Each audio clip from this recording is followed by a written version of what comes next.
This is a sound check for Max. Max, if you can hear us, say hello.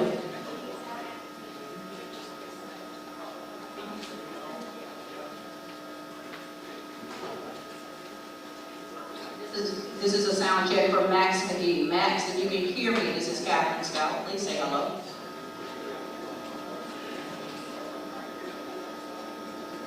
Yeah.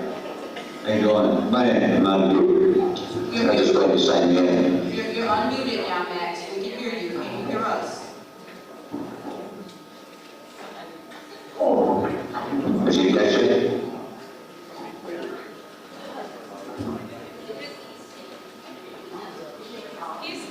I said, no, she's crazy. No, she's gonna rob my mind.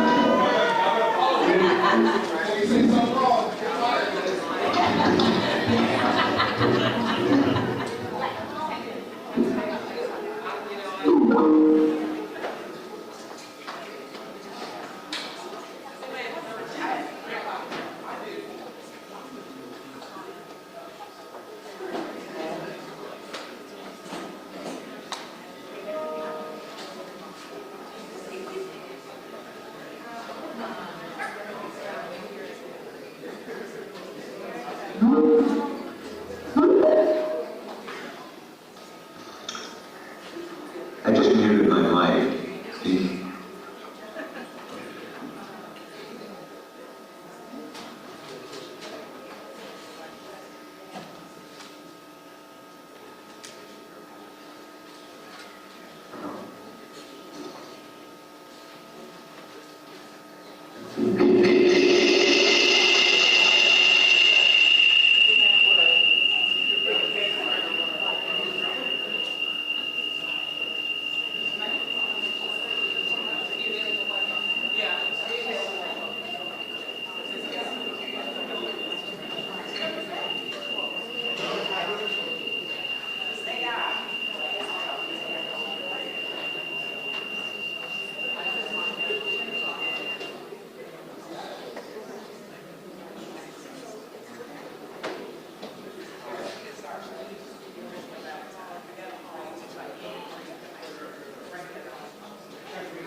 Okay, let's do that. And then where can I watch the meeting and her?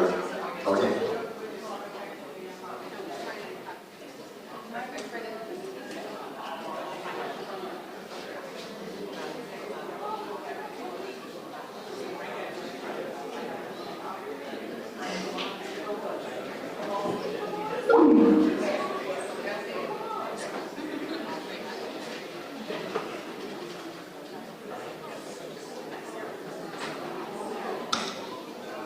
Good afternoon, and welcome to our evaluation committee meeting. Ms. Anthony, would you please call the roll?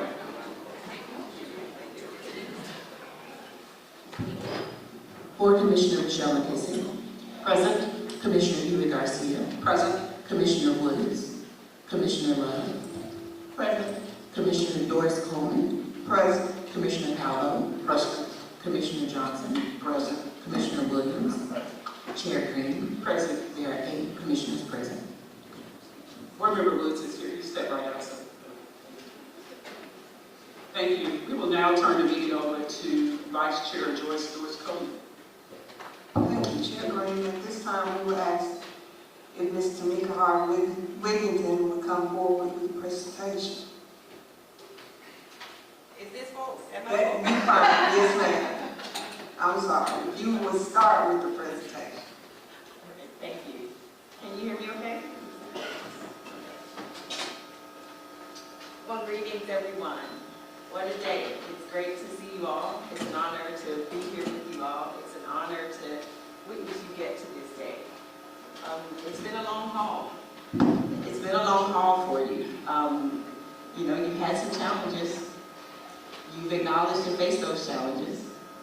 And you course corrected, and here you are, about to select your superintendent today. And so you should be commended for that. Since your reboot, I would say you have led an open, a comprehensive, led a search in a way that you have to do for a role of his, for this role, for superintendent role. So again, just want to commend you all for that.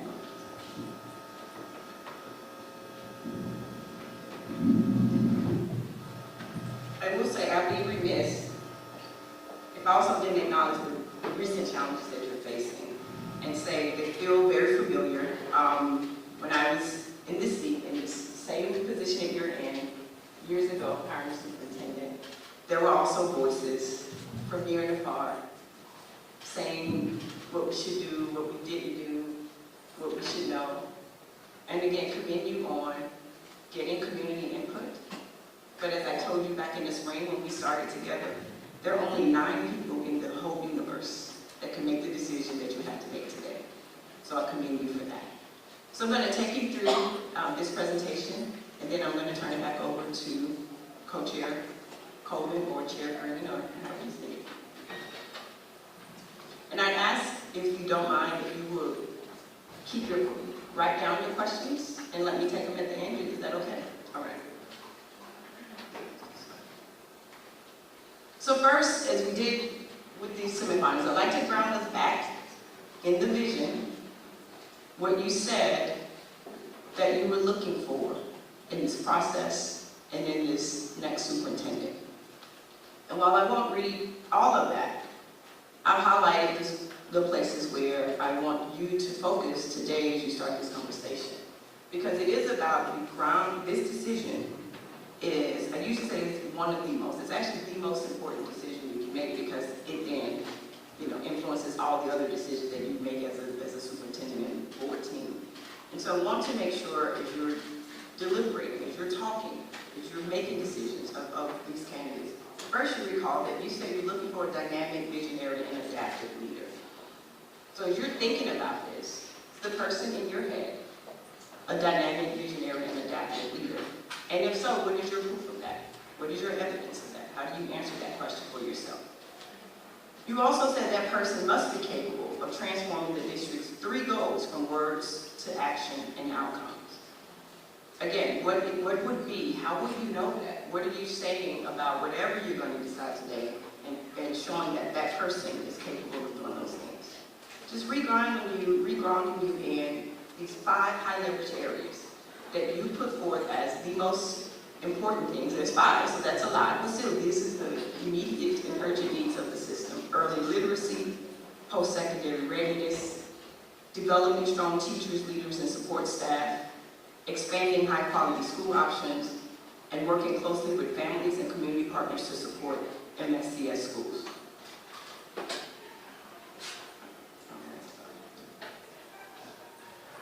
And so as part of that vision, what you did when you came back together, you sat together, if you recall, and you each shared your individual ideas about what's urgent for the district and what are the qualities you're looking for. And then you worked together to have a consolidated list that was the voice of not you as individuals, but the voice of the 9 of you as a group in a body. But in that, you say you're looking for someone with a proven track record of success, right? Those words mean something, right? Proven track record of success. And who has demonstrated recent and relevant experience in, you named strategic leadership on budget and finance. You named governance and board leadership. You named attracting, retaining, and building the capacity of a strong team, positively impacting their district's culture and climate, and someone who's impactful and savvy community advocacy, and an effective change management leader.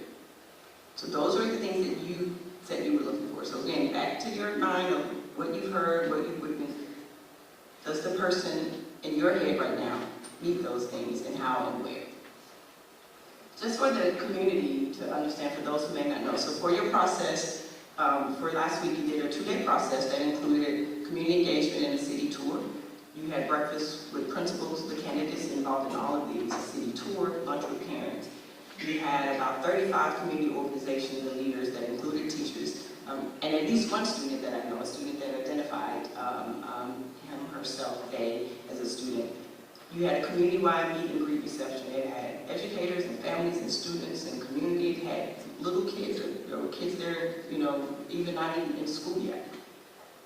Then you held board interview where community members were in attendance and it was live streamed. And for all of these engagements, we got formal and informal feedback from all of the engagements. Today, I'm going to take you through the formal feedback. These are feedback that we got both from the participants in those 30-minute sessions, community sessions, and then the board interview, including the community partners.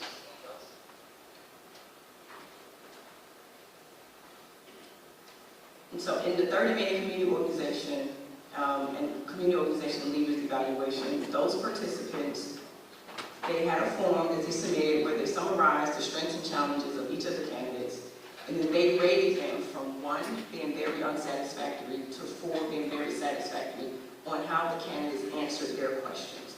Now I want to caution that this is not a scientific poll. This was just what they said, because we were not mandating or policing what the community could ask, right? That was completely up to the community. So we can see the topics that were discussed, but we don't know what the questions were because we didn't ask them to share. So this is really very personal to those 35 leaders who participated in this process. After that, we'll go over the school board interviews evaluation. And again, the community that was in attendance had the same form that you had to rate the candidates. And there were multiple measures on a scale of 1, strongly disagree, to 4, strongly agree. The measure that I'm going to walk you through today specifically is about, there was the last question on that form that the candidate demonstrated readiness and fit to lead MSCS. And so I'm going to go over that. Again, I want to caution you that that is not scientific data. It's for the people who hear. It's not normed. It's not, there's no, it's not backed by science. It's just for the people who hear and for you. Here's what you said.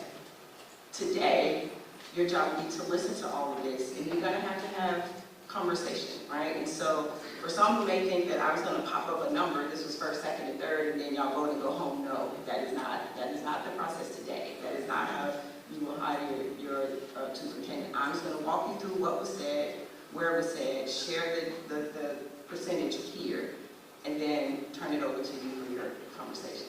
Is that okay? All right.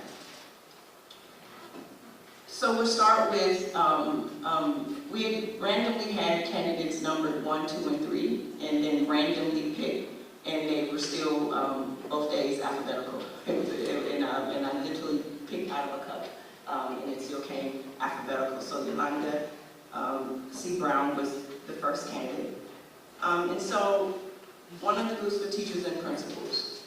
And in their evaluations, this is a summary of everything that they said. So I should, I'll tell you, took every evaluation, every form that everybody said, no one has touched it with me, and wrote down everything that was said, verbatim, created a document, and then created the summaries. Some of the things were repeated, but you'll be able to see here what the common thing was across these groups. So for the teachers and principals, for Yolanda Brown, their strengths were she's energetic, relatable, education and urban district background, data-driven, collaborative, focused on social emotional learning, and that she was strategic. The teachers and principals' challenges identified were there wasn't a clear vision for Memphis, and that the ideas could be more innovative that she shared. For the community orgs and parents, the strengths were there's a partnership he had partnership experience, was a good communicator, had a student growth track record, data-driven, and relationships-driven. Similar to the teachers and parents, in those groups, didn't hear enough of specifically how that background, those experiences would translate to Memphis. And there was also an acknowledgement that may have a struggle or challenge with the politics of our city. For the board, for you, your strengths and challenges. For strengths, you said, has a strong academic and education background, has experience bridging school district and community, skilled at data analysis, knowledgeable on student mental health and supports. But also you witnessed not so clear of a vision and a plan specifically for Memphis, an over-reliance on grants for funding, and also that all her experience was in one single district. And then the wondering about the understanding of Memphis politics. The common theme there for her is that there's a strong academic background, but concerns on the ability to transition success to Memphis district specifically. For Dr. Feagins, for teachers, the strengths were she had varied education experiences. She possessed a PhD, she had a clear vision and plan, the focus on culture, her high school experience as an educator, and that she values people. Challenges were no clear funding for CTE programs. Noted that while it's a strength that there was high school experience, but some saw it as a challenge that there was no experience beyond high school, and concerned with how she worked with principals. And I should know, there's no commentary. I know this is what people said, is what I want to make sure to make people clear. It's not my story, this is what people said. So the community boards and parents, that Dr. Feagins was relational, a bold change agent, communicates vision, had high school and business experience, and liked her leadership style. The challenges for Dr. Feagins was lack of district management experience running a large budget, and the need to balance the staff development needs with the need to also be tough on staff. For the board, you noted that she has the power and ability to motivate and empower educators. She's a strong communicator, comfortable with the political nature of the role, confident, knowledgeable, and strengths of her leadership qualities. Challenges repeated were inexperience managing large budget, lacked a track record improving student outcomes, and the leadership style seemed theoretical versus evidence-based, and some failed to acknowledge some shortcomings. The common theme there was she brings passion and desire to change, but there were concerns on the ability to operationalize that vision based on her experience. And finally, for Dr. Proctor, for teachers and principals, the strengths were large district experience. She was an advocate for teachers. She's organized. She centers on relationships, understands education systems. Challenges where didn't hear a clear plan for Memphis. Some of the responses were vague and seemed guarded. For community orgs and parents, there was proven leadership experience, outcomes driven, has a passion for education, and experience and passion for special education and special needs students. But repeated there, didn't hear a plan for Memphis specifically. For the board, you noted the extensive experience in academics and leadership. She's data-driven and a systems thinker. Experience managing large budgets, a strong record of driving academic growth. The challenges were unclear willingness to remove ineffective staff, did not convey specific role for partners, and there were questions on the ability to connect with Memphis. Here, the common theme for her was the strong academics and leadership experience, but there were question marks on whether the track record would translate to Memphis and lack details on the strategic plan for the district.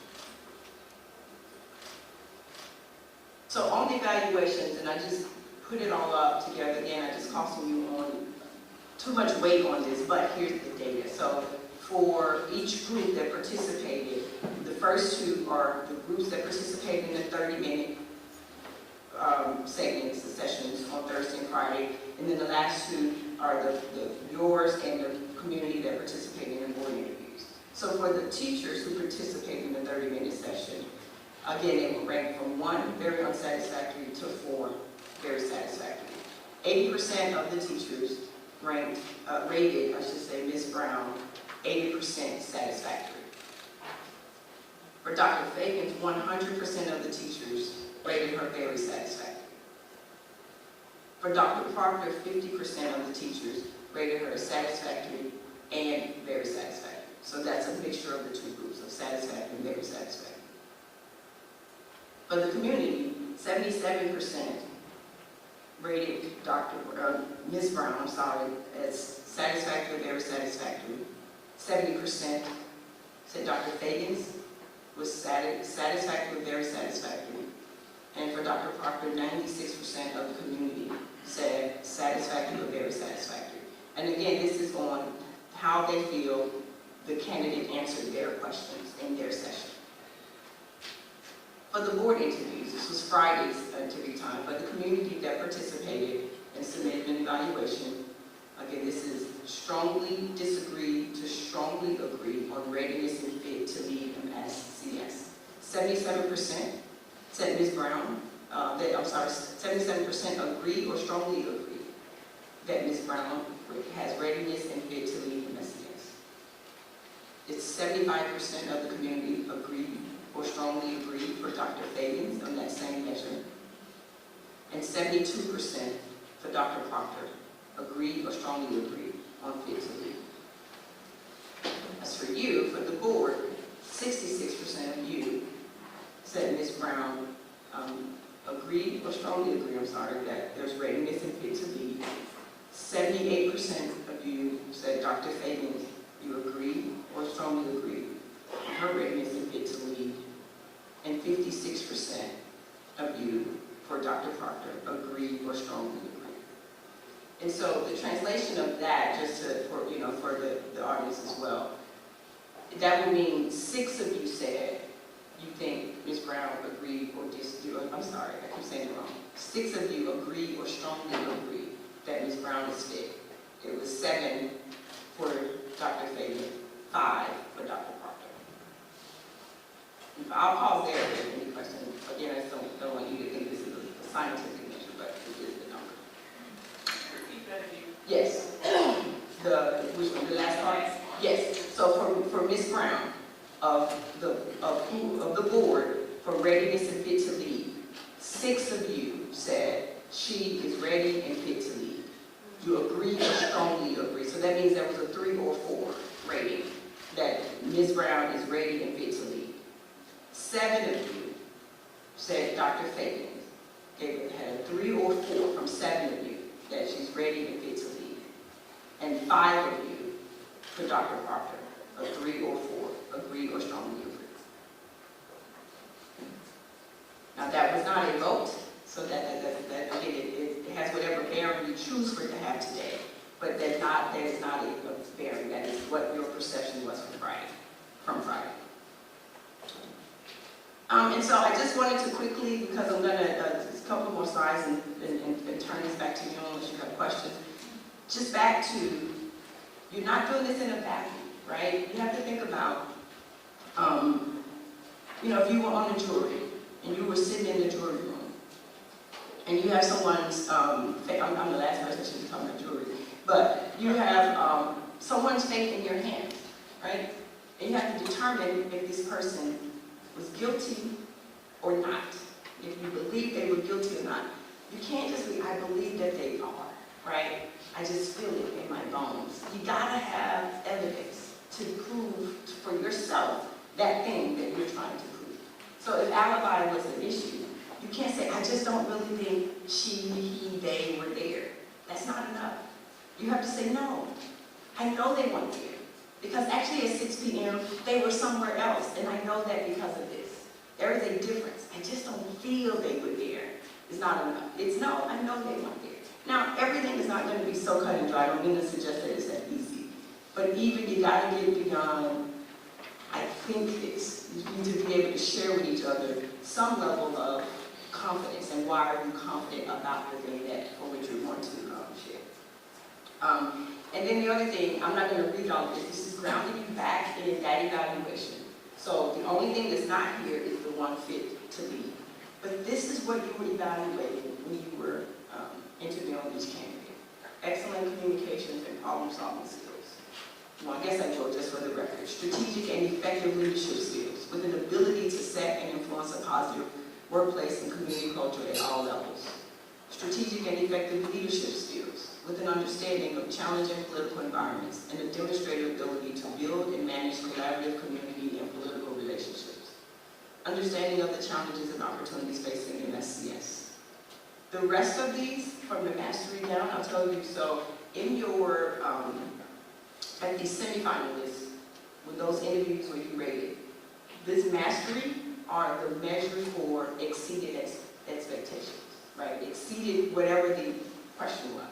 So for here, this means you are rating them against the highest thing they could have done as a finalist. And you're saying mastery, below mastery is not enough, right? So you're rating them and saying Did they have a mastery of key elements of academic achievement with deep experience in impacting student achievement at the district level or equivalent? And so when you're going through this, be able to say why that person had a mastery of key elements of academic achievement. Or if they didn't, how are you going to overcome it as a board, right? How you going to, what is going to be your answer for that? They needed a mastery level of school district business and finance with specific examples of financial and facilities, management strategies and procedures the candidate would implement. A mastery level understanding of how to work with the school board with clear understanding of the role of the board and a plan for how the candidate will communicate with the board to keep members engaged and informed. And a mastery level understanding and experience in community relations with clear articulation of how the candidate would keep the community informed and engaged. And so with that, the last thing I did was, and every information that we did, pulled it together to tell a story about each of these candidates. And so the last thing I'll do is just read that to you, and then Madam Co-Chair, and then I'll turn it back to you. So the story that all of this told for Ms. Brown. Her strengths are her strong teaching and academic leadership credentials focused on student supports and growth. Her answers focus on data-driven decision-making, stakeholder engagement, and transparency. She shared specifics around an academic recovery plan she implemented, including assessments, interventions, and partnerships. Her communication style came across as passionate and student-focused. She conveyed passion for students and addressing learning barriers. She communicated directly, but the main questions surround her political savviness, her ability to build trust locally, and whether she could successfully transition and transfer her strengths into improvements for MSCS. For Dr. Feagins, she positioned herself as a change agent determined to shift MSCS trajectory via culture, voice, and disruption. Her strengths are her focus on accountability, relationship building, charisma, and confidence. She believed empowering educators and conveying vision can spur transformation. She conveyed confidence and directness in her communication style, but she lacked specific examples, details, and evidence for her approach. The main critique centered on her limited district leadership experience managing large complex systems and budget. There was also questions if her approach is theoretical versus evidence-based. And finally, Dr. Proctor. Her strength is her extensive and diverse district experience. Her strength is her extensive and diverse urban district experience in various leadership roles spanning academics and operations. She demonstrated a track record for results in growth, systems leadership, student supports, and school turnaround. She emphasized meeting the needs of all students, strong community partnerships, and transparent communication. She demonstrated passion for creating nurturing, culturally responsive schools. While she showed knowledge of the challenges facing Memphis, she lacked a connection to the culture of Memphis. The main concerns surrounded her lack of conveying a tailored strategic plan for Memphis and whether her success elsewhere will be replicated. And so I'll say to you, you have three candidates with varied levels of strength. If you're thinking, I need this, then there's a candidate for it. If you're thinking, I need this, now you just have to be articulate and clear about what you need and which candidate matches that for you. Thank you. And happy to take any questions. Thank you. Before we ask the questions of Ms. Hart-Whittington, once she has finished, I'm going to allow each board member 2 minutes, not to talk about the candidates, but this is your time, if you have something you need to say, you want your voice to be heard. Once we ask questions, you will have 2 minutes that you can further, but we're not doing that first. I'm just giving you a warning that we're going to have 2 minutes each candidate to say what you need to say. Are there any questions at this time about the candidates?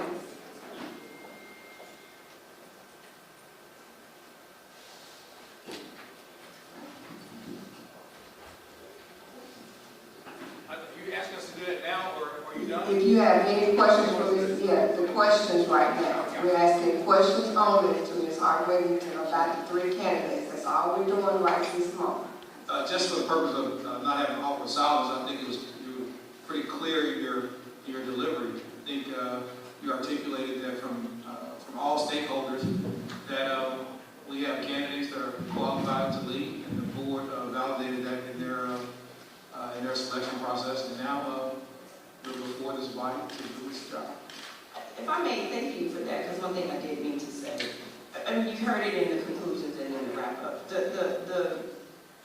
The evaluation were actually pretty aligned too. So the groups who were in the 30-minute plus the board interview, you know, the observations were the same, and there was not a lot of daylight in between the forms and what people said. So to me, that says the people came and were earnest in attention and listening and honest in their observation. Madam Chair, if I may, and so as I appreciate you giving us that additional detail, but there could also be an argument made that because each candidate had a constituency group that gave them higher ratings than others, that there is no consensus amongst who should lead the district. Is that a statement that you want us to infer from your presentation? I do not want you to infer anything from anything I said. You said treated like a jury.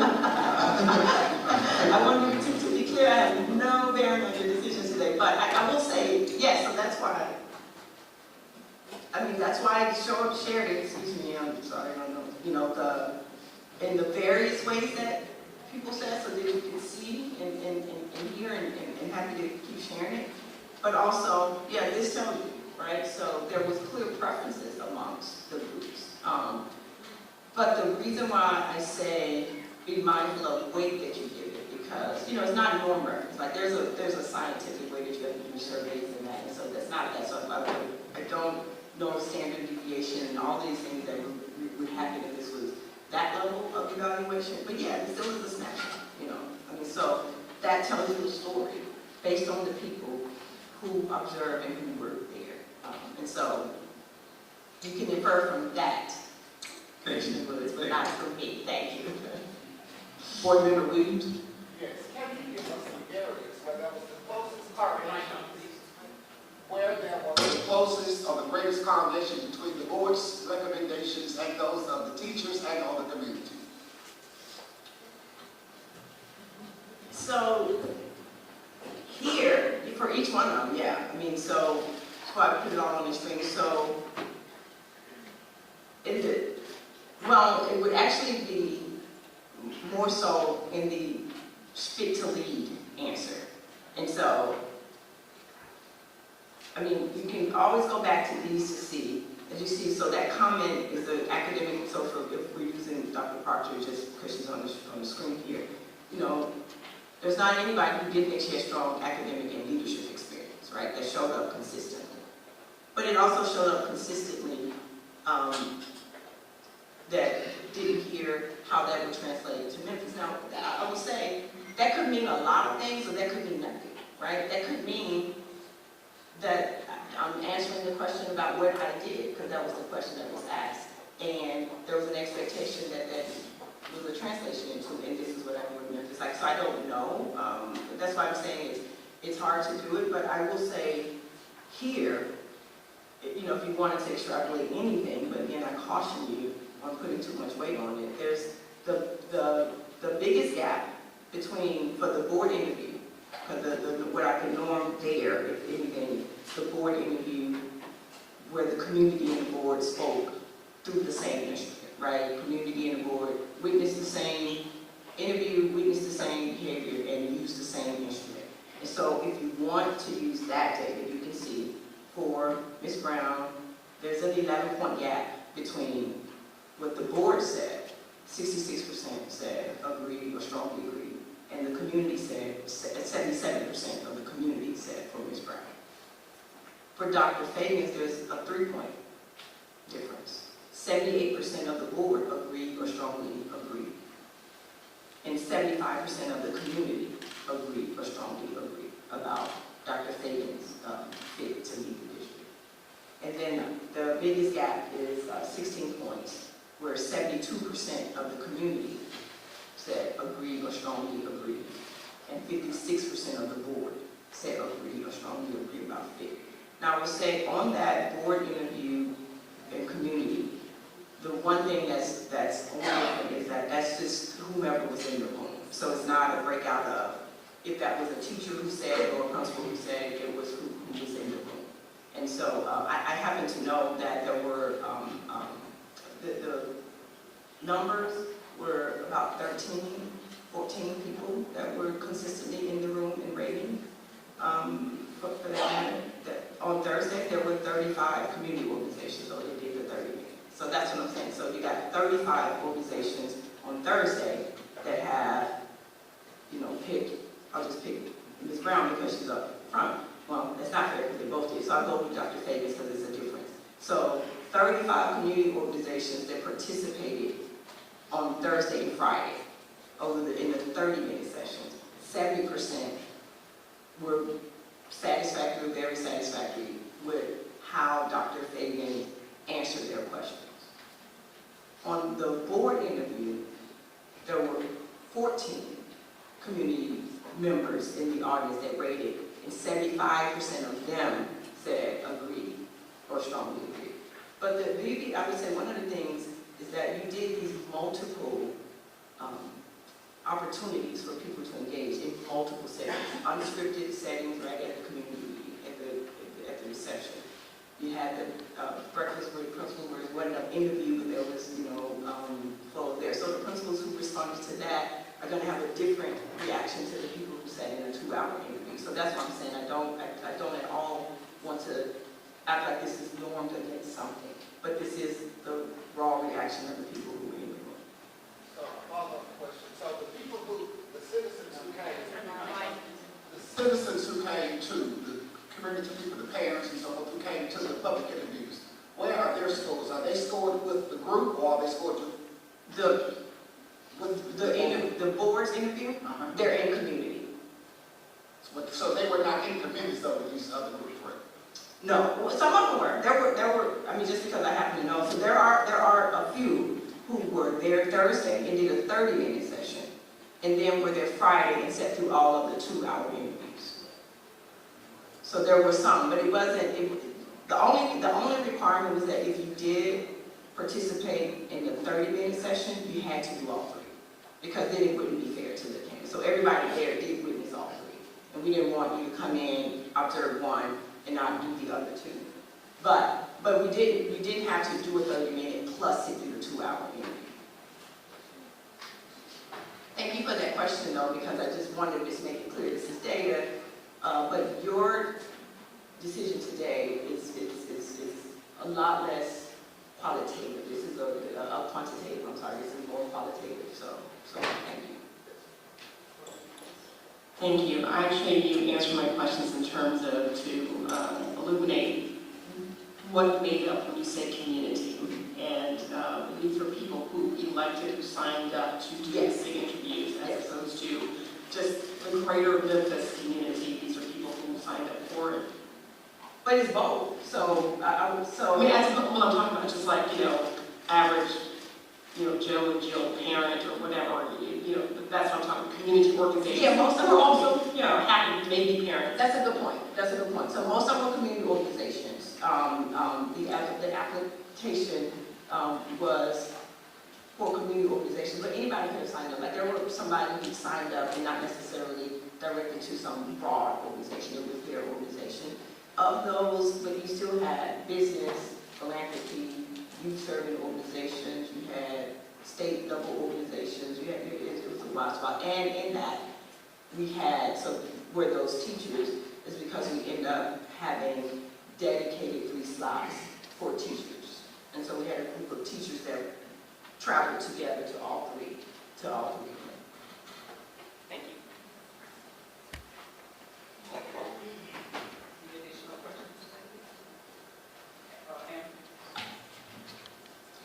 In a round of 5 candidates, you explicitly told the board and the audience that there was no evidence that there was an attempt to throw or that all of the rubrics seem to be fairly rated. Yes. Do you think any of that happened in the three? And I don't even think it needs to be a group. Do you feel like all of them were evaluated fairly? And then the second part would be, were there any candidates where it wasn't clear where the scores came from based on their qualitative comments? So if they said very satisfied but it was blank, or not satisfied or not satisfactory and there were no comments, did you see that trend at all? So somewhat, but I don't interpret that as something wrong, and that's the point. So let's say candidate Smith, who's not over here, and if your name is Smith, I'm not talking about you in the audience. Does that candidate Smith?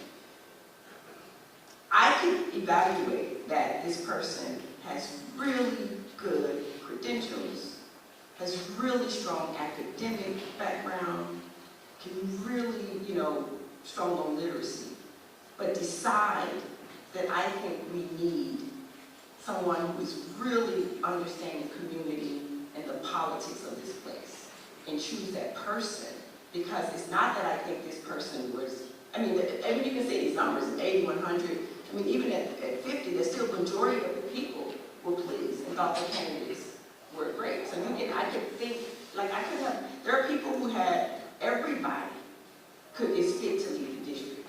But if you're asking me to pick one, I'm picking this one because I believe we need this thing. So that's what I'm saying. So it's not, yes, there was some, you would think, oh, by this, you would think that this person could be high. I would assume that, yes, I like all of these things, but I'm not rating so highly because I'm also feeling like I'm being asked what's my choice. And so that's why I said you have to take it with, looking more at the data from this, right, where, and most people have strengths and challenges, right, and I feel like people, were honest. Was there an attempt to, to sway? It's hard to say, it's hard to know and tell that.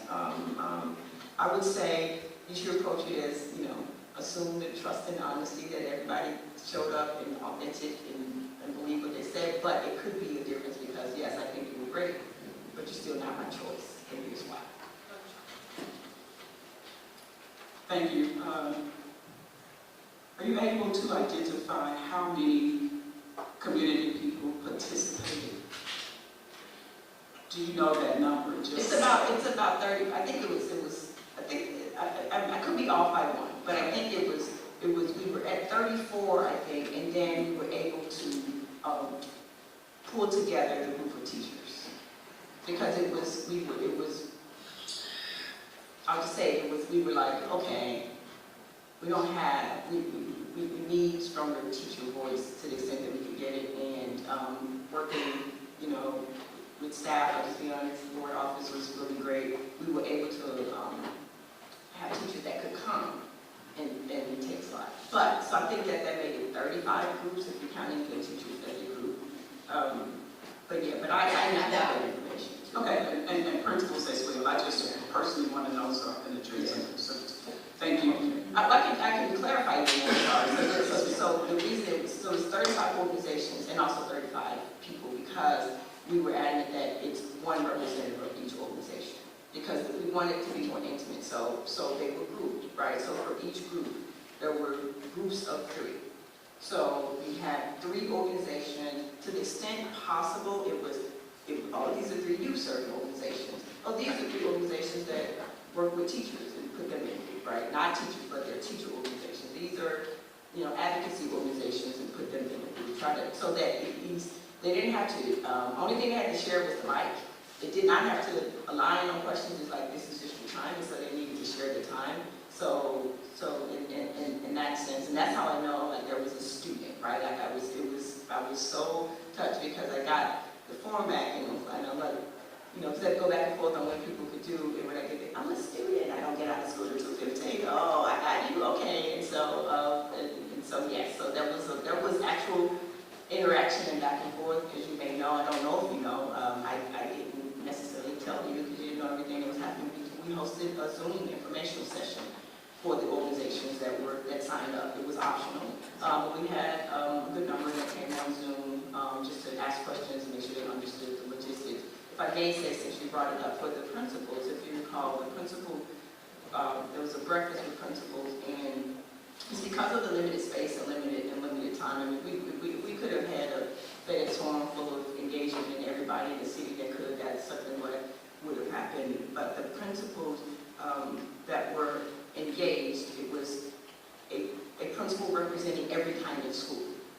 So every kind of school should have been in the room. I don't think everybody was able to make it, but that was the invitation. And that was more of an open breakfast where the principals engaged. And I also think that the leadership of a principal association was in the room. So we got some, and then the parents collected that did lunch. Thank you. Are there any more questions? Okay, this time, we will open the floor for board members. We're just gonna go around. We'll start with board member Kisner at this time. Thank you. First, I want to say thank you to my board colleagues. I am really impressed with how you have worked so hard and long in this process. And to the Topeka Hart Wigington, thank you so much. And to the greater community, this has truly been an honor to go through this process. It's been hard, but it's been absolutely worth it. And I just want to take this moment now to address some comments that have been made and to make some clarifications. I would be remiss if I didn't speak to some extraordinarily defamatory remarks that were made by State Representative White, who's leader in Nashville for the Education Committee, regarding how this board is operated. So I want to certainly misrepresentation at best of what misinformed what could happen here with this search. So I did some research. I'm a journalist at heart, and so I went back to look about the length of this search and whether or not this board has done its due diligence. And I came across a Chalk-Week article from March of 2019 when we were then looking to replace Dorsey Hobson, and it stated that the average length of recent superintendent searches for Tennessee's largest districts was about 14 months. That's according to the Chalk-Week article. And then it further said, the findings suggest Shelby County School board members' estimate of as long as 18 months to replace Dorsey Hobson is not unusual compared with similar districts in the state. And to further illuminate some stats here, Knox County Schools, that's Knoxville, which has only 59,000 students, the length of search was 15 months. Hamilton County Schools, which is Chattanooga, only 43,000 students, and the search was 15 months. And then, of course, Metro Nashville, which has 83,000 students, and in its last search, it had a search of 20 months. And so here we are, Memphis-Shelby County Schools, the largest school district in the state with 110,000 plus students, and we're right at that 17-month mark, so we're right on target. And we worked diligently. Even in that first round, we were very focused. There was transparency, but there was some concern from the community. So we went back and said, we're going to work even harder. And that's what we did. And we made it such an exhaustive process to make sure that everyone's voice was heard.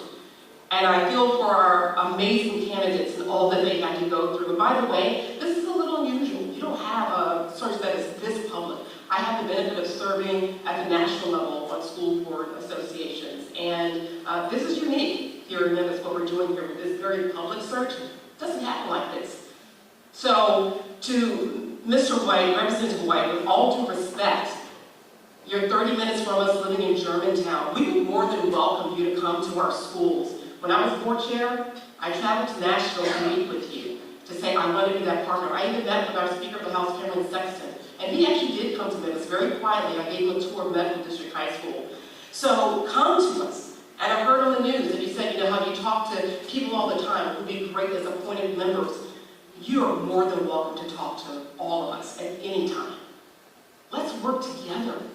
But this is not about what we were derelict of our duty. During this time coming off the pandemic, putting 100,000 devices into the hands of students, that does not happen. It did not happen across the country. And on top of that, we just voted on a project where we're going to send thousands upon thousands of students to experience Memphis, to learn from all the wonderful culture we have in the city with internships and with field trips to the Civil Rights Museum, to our brand new Townley Park. This is a board I'm extraordinarily proud to serve on, and I thank the people who entrusted me to be on this board. So, to anyone who's questioning whether or not we've done our duty and whether or not we are competent, we are more than competent. And I'm more than satisfied with these candidates that have been brought forth to us. We're not going to go there and say that these individuals, these black women, are not qualified, because they are. So, thank you, chairs, for this opportunity, because I've been holding that in. So I'm so pleased that we are at this point today, and I want to say for the record too, one last thing for our person that was selected as our interim. Yes, she absolutely a qualified, talented individual, but what we're looking for is who's going to be best for Memphis moving forward. And she could have been that person. Perhaps her net worth was, had you been allowed to finish it. But we're not going to derail this one. We're on track, we're on target, and we're moving forward. Thank you. Member Garcia, thank you for another kiss. Thank you. Thank you. It's tough act to follow. I just want to say I'm glad that Ms. Garcia is on next. We are going to follow the process for the board. You ready for your 2 minutes? I think the thing that stood out to me is that we had 3 qualified candidates who each won at least one constituency group. So if you looked at our audience, we had a candidate, our community organizations, and our board, right? That means we see the talent here. For me, I've done hundreds of interviews over my life, and this is a collection of evidence. Everyone who comes in are going to have a set of challenges, but opportunities, because we're Memphis. We've got a lot of assets. I am using the evidence that they have shared in the materials in 2 rounds of interviews. What I want more than anything is to move our children forward. We need a track record of academic success, not just knowing what it looks like, but having done the work and translating that in a real way. So I think that's where I'm focused. I want to share the ability to turn schools around, to raise literacy rates, to think about our schools as community hubs, where we're not just thinking about what the building looks like, and that is really important, but what are we offering all of our children? Who is a superintendent that aspires for you to be able to walk out your door and say, the closest school to me is a high-quality school? And it is going to take courage today, and I believe we have that courage to do something differently than we've done the last 10 years. So I'm very excited about the qualified women we have in front of us, and I look forward to hearing what my colleagues have to say. And I'm happy if we do go around, I can share specific things about candidates that stood out to me, but I got that ready. So thank you, and thank you all for being here. Board Member Woods. Can I share one more thing? I want to put something out in the open. There was an allegation from an elected official that I had communication with one of the candidates, and that there were a private meeting of sorts, or in some way introduced them to community organizations. That is patently false. I have never called, texted, met, introduced, been invited to a space. If you see me interact in a public meeting, that is my interaction with all of the candidates. You have my word. That is, there is no truth to that. And that's all. Thank you. Board Member Woods. Thank you, Madam Chair. I'll be brief, which is, I'll restate something I said approximately 18 months ago, and according to my board colleague, which was within the window of operations for selecting a superintendent, which is, this is our work. We get to select the next superintendent.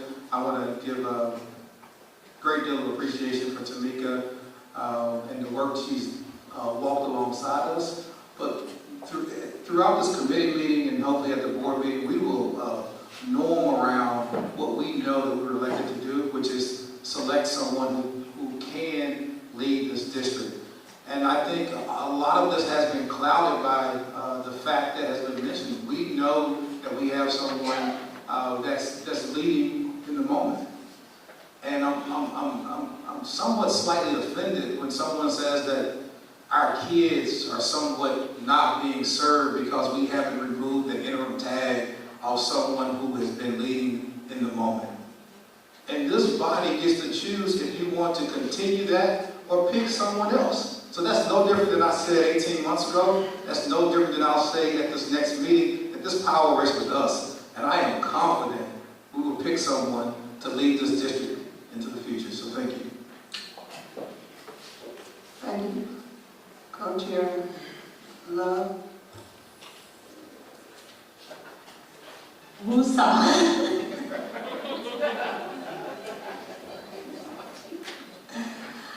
I am happy that it's finally ending. I want to thank my board, especially you, co-chair, because this is hard work. You have to agree with everybody, disagree with some, but we are doing it in our best interest for the kids in which we elected to serve. We can't make everybody happy, but I vote to live with what I'm voting for. It isn't going to make the community happy, but I vote to live with what I'm voting for. I sleep well at night. That is all. Thank you. Board Chair Green. Thank you, Commissioner Love, that we all sleep at night, maybe not well. I just want to say a couple of things. Let me clear up things. I'm so sorry that social media is such a place for people to vent and for people to often publish things without any truth. Let me be real clear. I don't text principals and I don't email principals. I reached out this morning to the president of the Principals Association to be very clear. Principals, it's a public meeting, but no one mandated or made or invited anybody to come. It's great. Raise your hand. Thank you. Just want to make sure that I'm clear because I don't enjoy people calling us liars or indicating that we lied about something. This has been a long process. What you can own is that we brought the community along on the journey. We invited people to a number of meetings to allow you to say what you needed to say. And I think today we will answer to the people that we are elected to. Those are the people that we represent. We represent the people in our districts. We represent the principals, the staff, and 110,000 students. And so today, what you will see is leadership displayed at its best. Thank you. Thank you, Chair Green. Board Member Calvo. Thank you, Madam Co-Chair. I want to talk about three things. The process, the decision that we're going to talk about today, made today, and the future. I am extremely grateful to Tamika, to my colleagues, to Commissioner Love and Commissioner Coleman for their leadership, to all of you who participated, stakeholders of so many, community organizations, teachers, students, the media. This has been a comprehensive process. And for those people who criticize us, I will tell them, this is actually an example of how democracy should work. I challenge anybody to go through a process this extensive, this transparent in any other policies or decisions that we make. So we should be very proud. We are very proud of an example that we're setting. Imagine if I'm always pushing for more deliberation, more talking, more, because this is exactly how we make decisions in this board. And I'm extremely hopeful, and I hope that we continue to make decisions this way. So the process to me has been very good. Is it perfect? Nothing is. So, but it has been something that makes us really proud. So let's move to the decision. So today, we're going to make a decision among 3 finalists. And, you know, this is, again, we are not making this decision alone. We will build consensus among this body. We may have different candidates. I actually hope that we do. But we're going to talk and we're going to learn from each other. We're going to arrive to a decision that, as Commissioner said before, is not going to make everybody happy. No decision will ever do. But this is something that we can all find support and move forward. And finally, the future. This is a district that has hope. We have to do that. And I want to ask everybody who got involved in this process to not leave us behind. Just like you have been with us in every step of the way, whether it's protesting or joining or participating in our service, whatever role you play, that is the role, that is the ecosystem of democracy. And you've been part of that. So don't leave us alone now. Continue to be with us. Because whoever we choose today, again, is not going to be perfect. And this is just the beginning. This is just the next process of the future of Shelby County, Memphis-Shelby County Schools. We want to have a system. We want to have a school district where if anybody says, we need vouchers, we need 6 more board members, we need that, we don't have to worry about that because our schools, our teachers, our buildings are so good that these policies don't scare us because what we are trying is we have a district where people want to be part of, just like we want to be part of this board. So thank you for the process. Let's make a very good decision today and please continue with being with us for the children of Memphis-Shelby County. Thank you. Thank you, Board Member Johnson. Well, first of all, I would like to say thank you to Tamika. I would like to say thank you to Ms. Joyce. I would like to say thank you to Stephanie. What these 3 ladies did for us was put together a very comprehensive search. So thank you again. I would even like to give a shout out to Michelle McKissick and her response to what Mark White did. And if he does have a chance, come see us. Come see us. Because we know what our children need. We know what they need. And we are prepared to give it to them if the state allows. So I can't wait. I'm going to be quiet because I can't wait to see who the next superintendent will be. But I will say this. You know, we are the only ones that know how to educate our children. We do. And so, with that, I'll slide off this microphone and turn it over. Thank you, Board Member Johnson. Board Member Williams. I do know that you cannot be a prophet in your own land. I'm very clear on that, as that is in the New Testament of the Bible. I also know that when we go outside of this organization to seek advice from people, they give us their advice, not ours. And they give you what they want you to have. It is up to this board, this school system, this city, this county, to decide what is good for our children. Mark White has no place. The governor has no place in trying to take away and disenfranchise the citizens of this community. That shall not happen on our watch or any place else. I am very thankful that you've reached a consensus. We have some candidates. What I would not have done is gone outside initially. I would have gotten somebody, you know, we would have used a firm or somebody local. But when you put folks in your business, they just in your business. And they got in our business big time and they brought in folks. And now we have people who will have to come here if we select them. That's the street. And they will have to get used to Memphis because Memphis is not going to get used to them. They will have to come here and adapt to what is here. And they will have to make all of us happy again. So I am glad to see this moving forward, but I tell you, I do not believe that our fight is over. I believe the fight is yet to be done, particularly with the folk in Nashville and our governor, and we should be prepared. Thank you. Thank you, Board Member.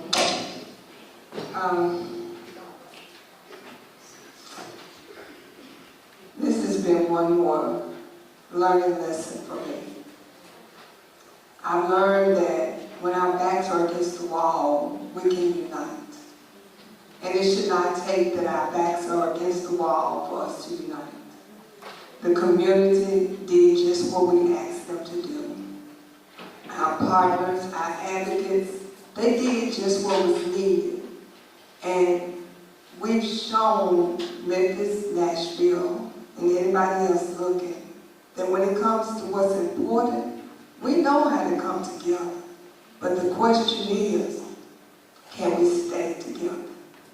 Can we stay united? Because this is not about us. This is bigger than us, y'all. This is about my babies. I got 110,000 babies that don't need all this bickering, don't need the Mark Whites of the world. They need us. So it's time for us to put aside the unnecessariness, the bickering. Let it go. Every time our babies are looking at us, my grandbaby said, Granny, when y'all gonna stop talking about it and do it? She's 9 years old. Because I talked to them about what's going on. Michelle has a daughter that's very intelligent. Everybody up here has something in stake in this. Board member Love, Desire, she the next board member. And then our advocates, our people that are working with us. Y'all, we got to continue to work together. This is not about us. Put our feelings aside and know what's important. That's my 110,000 babies. Thank you, thank you, Ms. Hart Wigington, for letting me cry on your shoulder when I didn't feel like things were coming together. My co-chair board member Love, thank you. You took me under your wings when I first became a board member, and I love you and I appreciate you. My colleagues, we may not always agree, but at the end of the day, we know what's important. Board chair for line, board member Love and I to host this committee, we thank you, and we hope that we have done our community proud. Thank you. Madam Chair, Madam Co-Chair, yes. Just real quick, I forgot that I brought, if I had your forms, I brought them back in case you wanted as a guide, because you can also see the ratings that you did. There's some I didn't have because you had electronic, but they're good together. So I'm first of all, thank you, Madam Co-Chairs. Looking for clarity as we proceed. I know we're still in committee format, so I think we can talk and we can have conversations. This is not an executive session. So my question, since we are past the time of when the actual special call meeting is scheduled to start here, to be able to hear from the public, would you like us to continue to have this conversation? Because I agree with you. I hope we make the public proud, but we have yet to start the meeting. So I'm holding on hope that you're right about that. But curious to know if you guys want to continue in committee or if you want to adjourn and move into board session. I don't think we have anything else in this committee meeting. We can adjourn, if it's all right with Chair Green, and take about 2 minutes, and we will move right into our special call meeting. I think she was going to take a 7-minute break. No, sir, 2 minutes. When the big hand gets on the 2, see right up here, when the big hand gets on the 2, so you can't talk to for one person. I was going to go to, take a Okay, break. but you heard it. All right. We'll start back in about 2 minutes. Madam Chair, will you get control?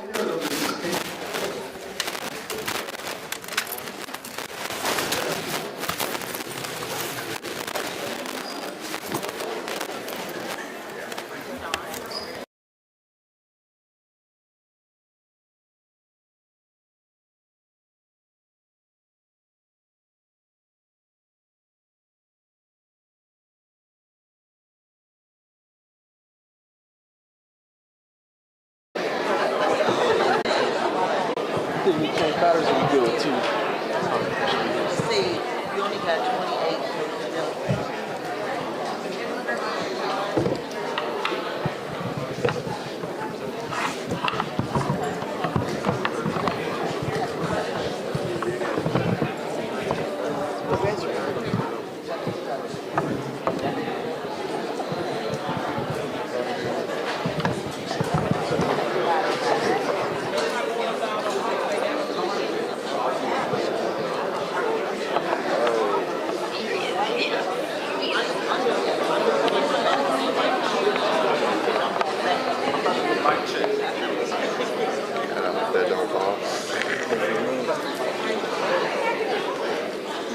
want to make sure y'all do it. Oh yeah, I'm just trying to make sure that it's so tilted. I'm afraid that somebody's gonna start talking. Mic check, mic check, mic check. That's good. I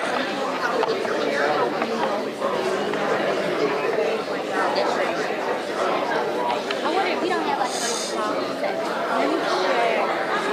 Because sometimes people do bring little notes and things like that on here. I'm trying to see if we can have like a little small table or something where you guys can maybe put the mic on the I've side. got a bigger mic stand, John. Okay, Time to run out to the car and get it have real a mic quick. stand or something. As long as I got time to go get it real quick. Big stand. Do what? Big stand. Yeah. It's like, podiums are good until they're slow.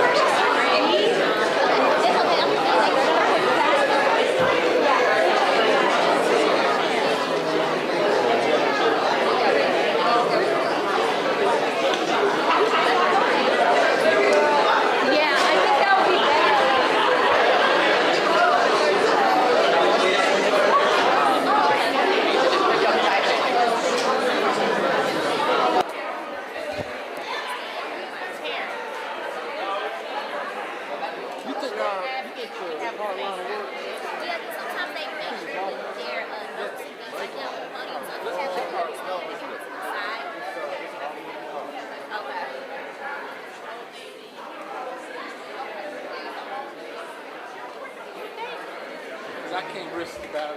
Did you put your stand on the table? Oh, no, there's no way.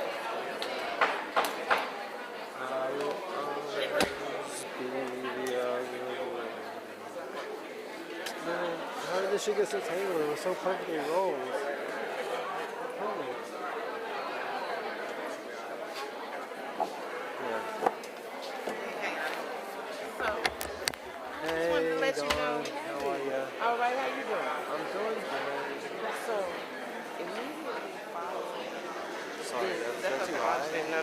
Ladies and gentlemen, good evening. This is a special call meeting from the Shelby County Board of Education.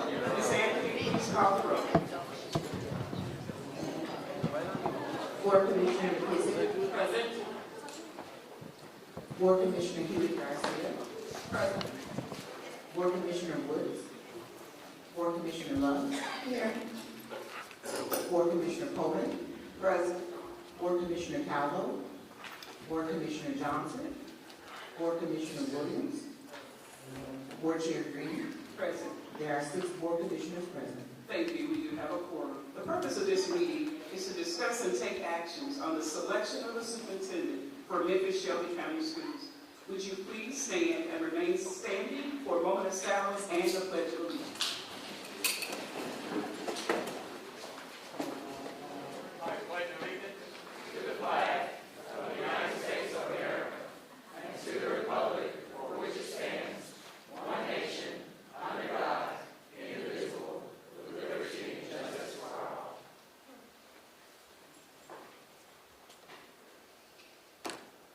Thank you. We're now on to public comments. In accordance with the state statute, the board shall reserve a period for public comments during business and special call meetings. Only those members of the public who signed up to speak prior to the meeting will be permitted to address the board. Remember, sign-up sheets are always available 30 minutes prior to the meeting. Speakers may state their name, organization he or she is representing, if any, and the subject of their comments before they are permitted to proceed. Speakers may offer objective comments about school operations and programs that concern them. Speakers are asked to refrain from using the name of personnel or the names of persons connected with the school system when lodging a complaint. Speakers will not be permitted to engage in gossip or make defamatory comments or use abusive language. The chairwoman shall have the authority to terminate the remarks of any individual who is disruptive or who does not adhere to the board rules. Your time is projected on the screen to your right and directly behind the board. Today we have 13 speakers, and you will have 2 1/2 minutes each. Please watch the timer, and please use your time. I will call the first 4 speakers: Karen Simmons, Joseph Kelly, Bernita Doggett, and Christy Sullivan. Please come in that order.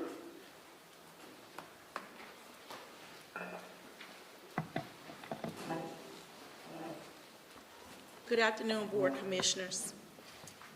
My name is Karen Simmons, 1716 Delano Avenue, Memphis, Tennessee, 38127. The topic of my conversation with you this afternoon is just about our Board Superintendent search. I am here today not to offend, but just out of concern.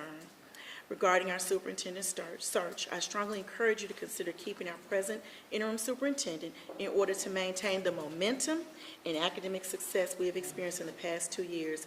Our district has been a TBOS Level 5 district with an increasing graduation rate as well. While my comments today are not against the potential candidates, I am asking that we acknowledge that our interim superintendent has the strongest personal portfolio of work that matches our district's financial, academic, and operational needs. We have not seen evidence that either of them, the candidates, have a personal portfolio of work that exhibits innovative ideas that will enhance our ready graduate rate, success rate, third grade commitment, ACT, SAT composites, NAEP scores, dual enrollment offerings, CCTE offerings, TBOS rates, nor proficiency rates. A candidate who is not local will not have bipartisan relationships necessary with the City Council, County Commission, and state legislators who all play a critical role in ensuring educational opportunities and funding made available to support our great school district. Now, on a personal note, I can speak beyond the woman that you see wearing the title interim. Since she entered the doors of Whitehaven High School, where I was a teacher, she has demonstrated the same qualities we see today. She approaches nothing from a temporary perspective. Throughout her foundational years, she represented commitment, transparency, compassion, and capacity for the work. From the day that she is worn this title, she has been moving the needle for our student, staff, faculty, district staff, and community members. Today, before you make the decision of who will hold the fate of our district in their hands, I ask that you consider the documented evidence that supports the effectiveness and accomplishments of Interim Superintendent Williams. Let's not wait any longer to solidify the safety, the security, the innovation, and the continued academic growth and achievement for our school district, and especially for our children, our parents, teachers, staff, principals, and district staff of MSCS. She's proven to be more than interim. Thank you.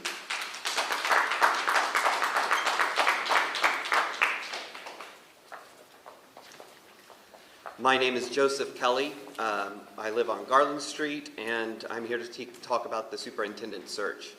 My daughter is in the 2nd grade at Snowden School. I am here to voice my support that the district move forward today and select one of our 3 highly qualified candidates to be the next superintendent. While I am here representing myself, I do work for one of our local education preparation providers who partners with Memphis-Shelby County Schools, training future teachers in the district. For that reason, I'm doubly invested in the conclusion and success of this process. The candidates have many admirable qualifications and come to us with diverse kinds of experience. Each would bring her own set of strengths to this position. I had the opportunity last week to meet the candidates and speak to each of them about opportunities to reinforce and enhance the district's collaboration with our education preparation providers.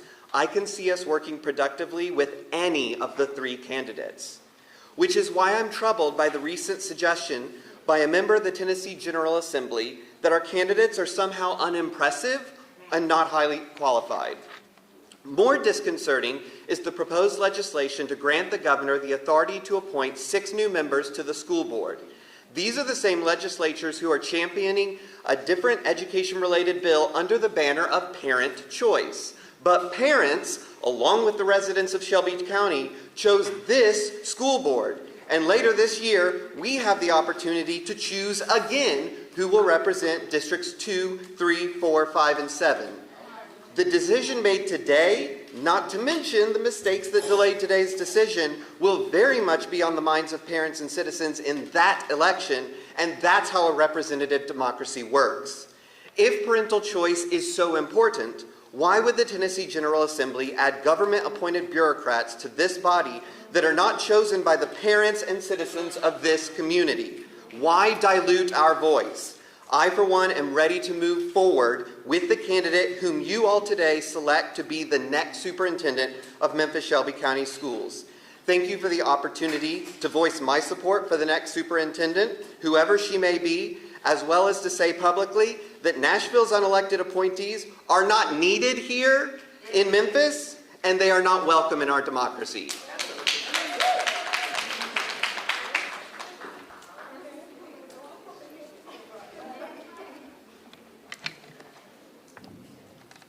Vanita Doggett, 4678 Orange Tulip Drive, Memphis, Tennessee. Board members, congratulations.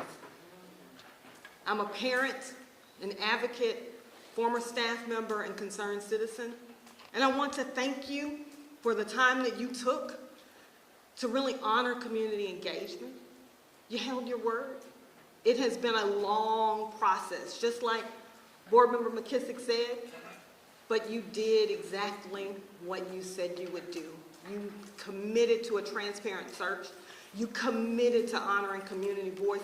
You made space and availability in ways that when we first started, Chair Green, that were even beyond that, going above and beyond. And for that, you should be commended and you should be proud of your work. We know the road hasn't been easy, but I encourage you to keep your North Star centered. We're entering a new era that centers academic progress and the academic needs of our students over the political agenda of adults. Keep your North Star. Your expressed vision today means that you are ready to shift the district from reactionary external politics to a progressive, forward-thinking, forward-focused district centering squarely on the academic and strategic leadership needed to transform it. We're in a new era. I thank you for your leadership and the hard work that you have done to get thus far. And we look forward. I speak for a number of advocates who have been with you and walked every step of the journey. But we look forward to your decisions today, and then also supporting that new superintendent, whomever they may be, to continue this work. We know you can't do it alone, and we are committed to continuing that path with you. Thank you again for your leadership. It is most welcome.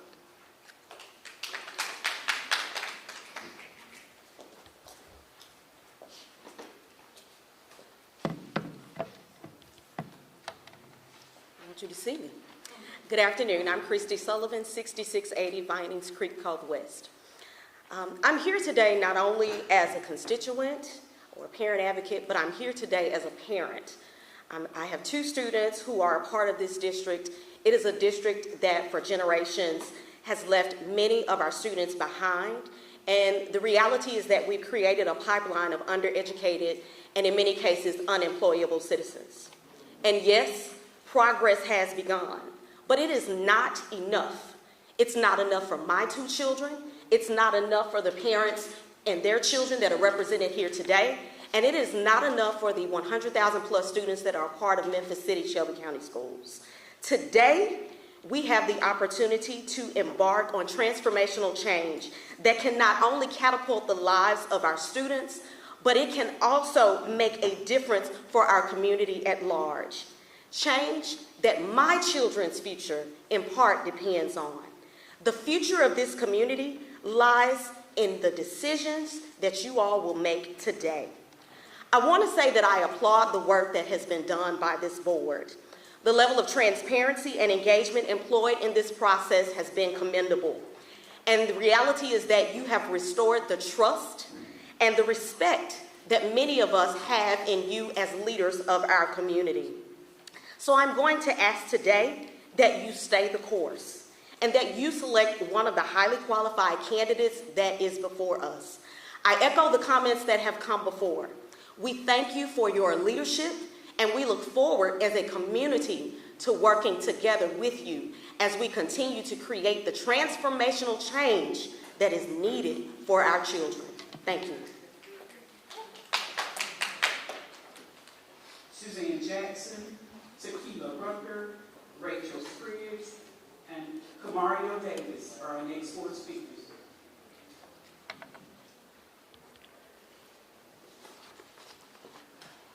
Good afternoon, board and community. Suzanne Jackson, 4194 Fillsdale. As a grandmother of an MSCS student and longtime public education advocate, volunteering now with various Momentum Memphis groups, I urge you to continue and complete the superintendent search that has had diverse stakeholder input and fulfills the responsibility you have by law and by policy. We elected you to make this vital decision. While some elected officials seem intended to derail the process, even though they have rarely been as strenuous in advocating and funding our student and staff needs, I appreciate that many of you have stated today that you will have the courage and commitment to students, families, and the total community to vote and decide today on a superintendent from the highly qualified finalists. All of our students can be remarkable, yet way too many are not achieving at their highest potential. In the last decade at least, we've moved interims to superintendent without a search to secure the very best for our students, educators, and staff. We need top-level visionaries, academic and organizational expertise and leadership, and a strong advocate and leader to secure the finances and other support our students and district need. I hope you will thoroughly consider the actual track record and experience of each finalist in the areas you've determined are vital in making your decision. I thank you for all that you have been doing, and whoever you select, we all need to collaborate, as some of you have noted, to achieve what each student needs to succeed in school and life and in our community. Thank you.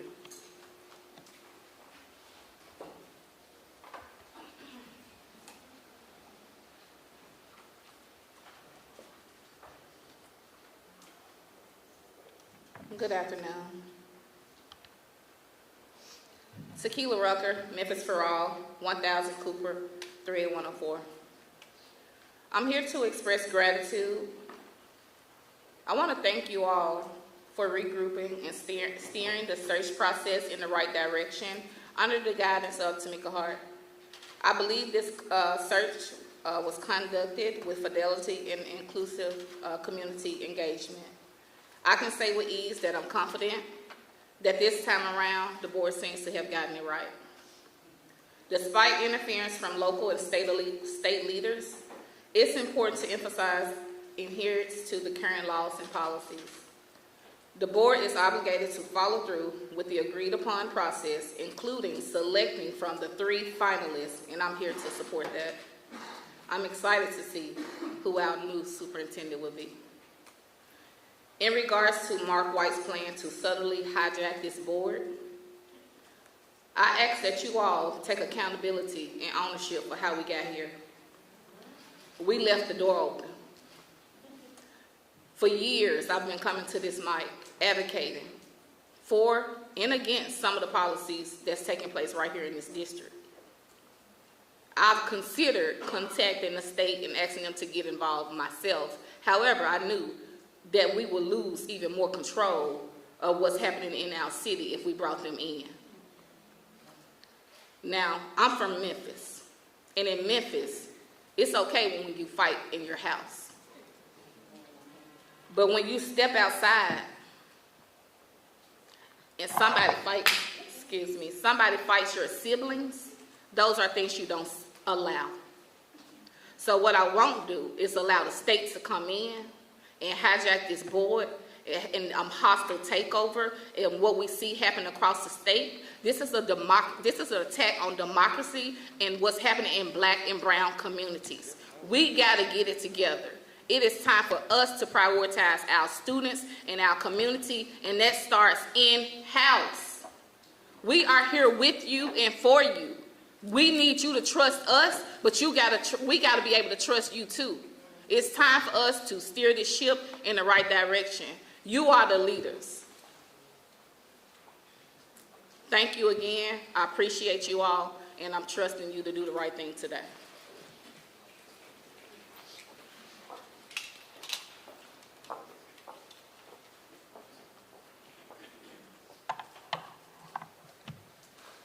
Rachel Spriggs, the Equity Alliance, 440 North McNeil Street. I'm trying not to knock Fox 13 down. All right.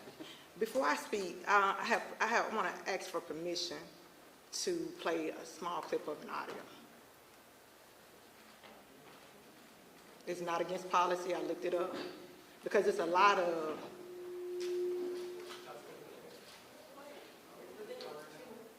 all right, it's not against policy. It's bigger. I know, I know, don't I? No, I don't think you understand.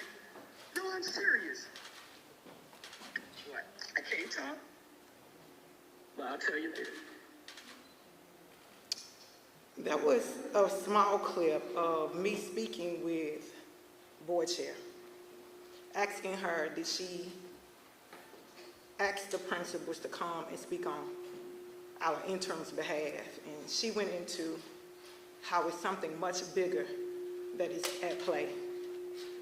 It is obvious that there are powers that be at play that everybody can't see. I am here to support you, but I also must hold you accountable. Board chair, if like you said, there is something that is bigger at play, it must be exposed. We have elected officials interfering with a national search that was launched as a response to the cry of the public. This is not a popularity contest. This is a national search with a very thorough process this second time around. If homegrown talent was wanted, we had homegrown talent in the pool. Our 3 finalists rose to the top, and today you all have a job to do. We are not enemies of the interim, but we are friends of a fair and just process that people can believe in. The interim saw a legal opinion behind the board's back. The policy was changed in the middle of the process to make her qualified. We lost a valuable board member, and 5 of us were banned, and the district is currently being sued for us to get to where we are right now. The interim had a choice to remove herself from the pool or remain interim. She chose the latter. We ask that any board member that is struggling in the moment to push past all that is at play behind the scenes to do your only job. Finish the search and select our superintendent from the 3 finalists.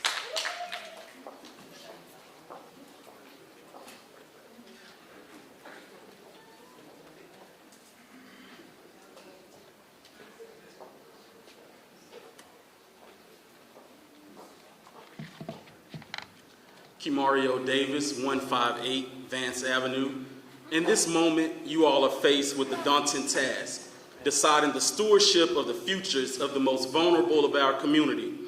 I cannot tell you how to make your decisions, nor do I wish to. However, I can tell you that our young people do not have time for on-the-job training.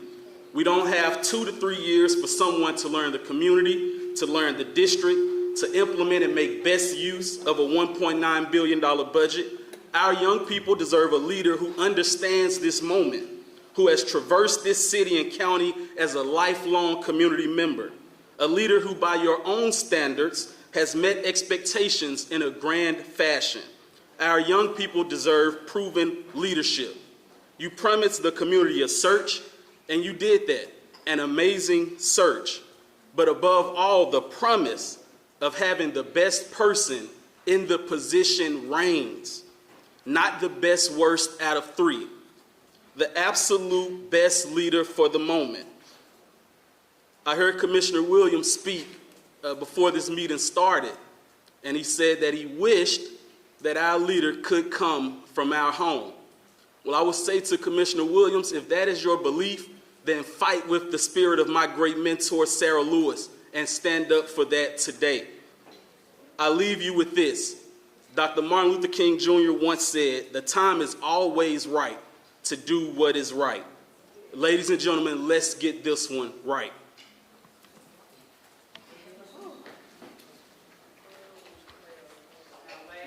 Our last 5 speakers: Damon Morris, Amber Sherman, Dr. Frederick Tappan Sr., Peggy Myers, and Mark Sturgis.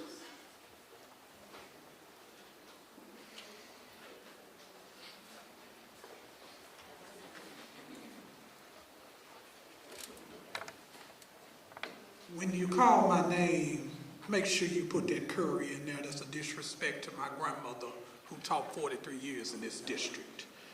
That's how I sign my name every time. Okay, 1529 Dunmore Road, Memphis, Tennessee, 38114. Let's get this started. This is not a pep rally, you all. This is about the people. And we haven't came to that conclusion yet. As my colleague so eloquently stated a minute ago, listen, you had your opportunity. If you didn't apply, don't cry about it now. Okay? I commended the board on involving the community with this search. Let's continue, let's finish, let's do what's right for the people, let's do what's right for the teachers, let's do what's right for the community, and most of all, our most precious resource, let's do what's right for these children, because all of them are watching you. Some of you up for re-election, you better be careful, because we don't want to open up the floodgates for the GOP to come in here and take over what they saying that we are failing to do.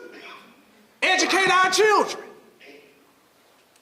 If you think you are competent enough to continue this life, then stay where you are. If you're not, there go the door. Okay? And that goes for anybody that's in this administration, on this board, in this community. Sorry about that. In this community. So you all make sure that you understand that we are looking. And remember, you don't have to like it, but you got to be about it. Let's work together. Because when all God's children come together, what the song say? What a time, what a time, what a time. Hallelujah.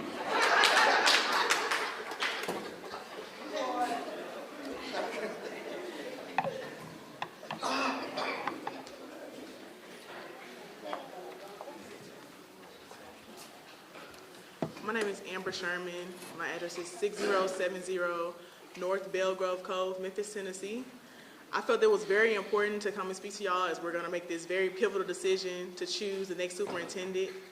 I don't understand why we're mentioning folks who didn't apply to be the superintendent, who said they would not be applying to be the superintendent. I think the only people who we should be choosing from are the 3 qualified candidates. And I thought that one of the board members' comments about the GOP coming in to try to appoint members was very true. We shouldn't allow it to happen. But also, if y'all play in our faces and don't pick someone from this candidate pool, you're going to prove exactly what they're saying right. You don't know how to follow a process you have to do 2 times because you didn't do it right the first time. So instead of wasting my tax dollars on a search, actually choose from the 3 people that are qualified instead of trying to bring up a person who did not apply for the job. I don't understand why we're mentioning anyone else who did not apply for the job.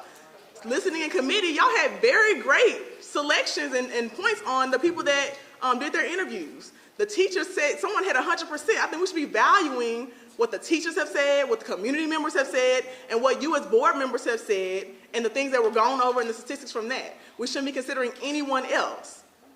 And then we also shouldn't be upset that someone is considering trying to appoint members to our board when y'all don't know how to act.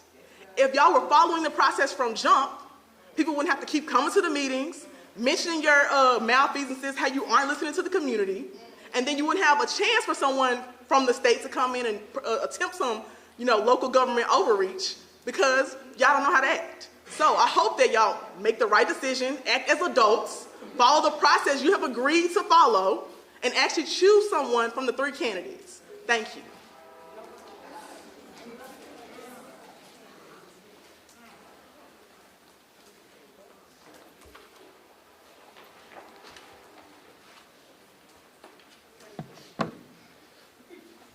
I'm Dr. Frederick Dwayne Tappan. I live at 4553 Cassell in Memphis, Tennessee. I congratulate the board for your engagement and your diligence in this search.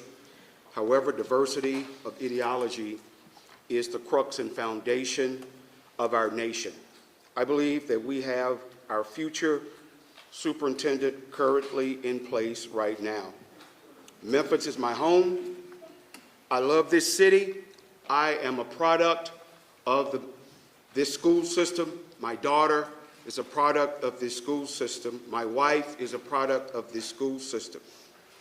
Memphis has many unique problems and parameters, such as the critical crime problem, the worst in the nation, the socioeconomic disparity that impacts and undermines the actions and quality of life of the citizens, the fallen family dynamic that has made the education of our children a cringe-worthy challenge. I believe because of the uniqueness of our city, we need someone with a working knowledge and pivotal understanding of Memphis to lead our school system. Memphis-Shelby County Schools and its 110,000 students do not need a novice of the inner workings of Memphis, but we need a maven of Memphis education and the socio-economic landscape of this city. Interim Superintendent Tony Williams is successfully doing that job right now and is doing a superlative job. We have a qualified candidate that occupies the position right now that I believe is ready to continue her phenomenal leadership. Finally, we have 3 qualified candidates that could do a credible job, but we have 1 qualified interim superintendent that is currently doing a great job. And as we have located the North Star of leadership in our current superintendent, let us now follow that star to a veritable ubiquity of possibilities to enhance the educational matriculation of our children. Thank you, and may God bless you.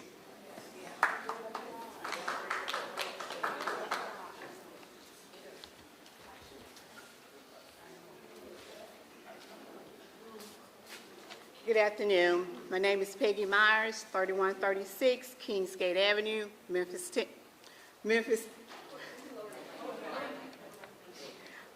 Tennessee 38118.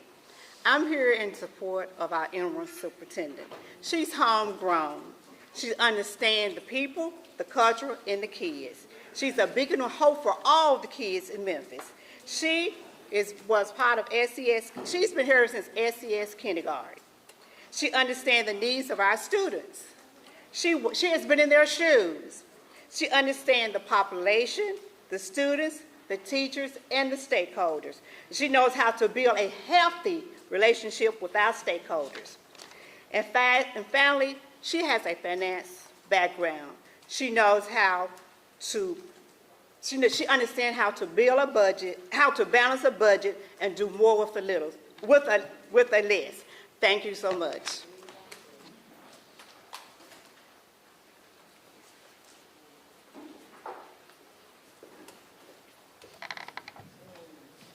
Good afternoon, Mark Sturgis, 106 East Cherry Drive, Memphis, Tennessee 38117. Just like to first thank the board for the integrity of this process and your leadership, and to the trust and validity that Ms. Tamika Hart-Wington brought to this process as well. Thank you. As a former teacher, an organizational partner of the district, and a parent of 3 MSCS students, I think I've lived through 5 district leadership transitions. We will survive. Whichever way we go today, maybe with a few more gray hairs and some things that we can learn from one another. But I would also like to just thank the current administration, the current superintendent and cabinet, principals and teachers for all the work they've done. There has been tremendous progress made, and that's clear to me. As a community partner, on behalf of our children, significant things have been done. Recovery from a pandemic, addressing strategic literacy challenges, taking up a very challenging issue like the infrastructure work. And I believe that that work should continue no matter which direction the board chooses today. And you know, there are significant challenges, the end of supplemental federal funding, the role of the state, all those things compile into a very difficult challenge and situation. So very thankful for your leadership today to navigate this process for us and with us. You know, I was able to interview the candidates. These exceptional women brought extraordinary talent to the table. And so I do believe that there are high quality candidates in the pool, and this process defined that from the beginning. So thank you. So, you know, at the end of the day, this is the board's decision, how we tackle this challenge along with all the other challenges we face.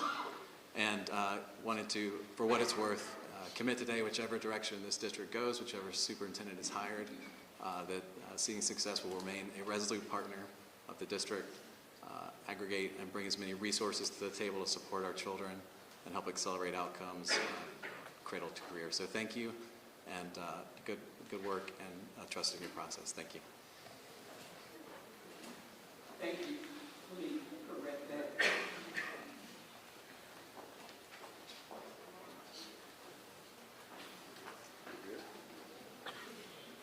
Excuse me, David Curry. It's all right, I still need to correct that. Student teachers correcting the students.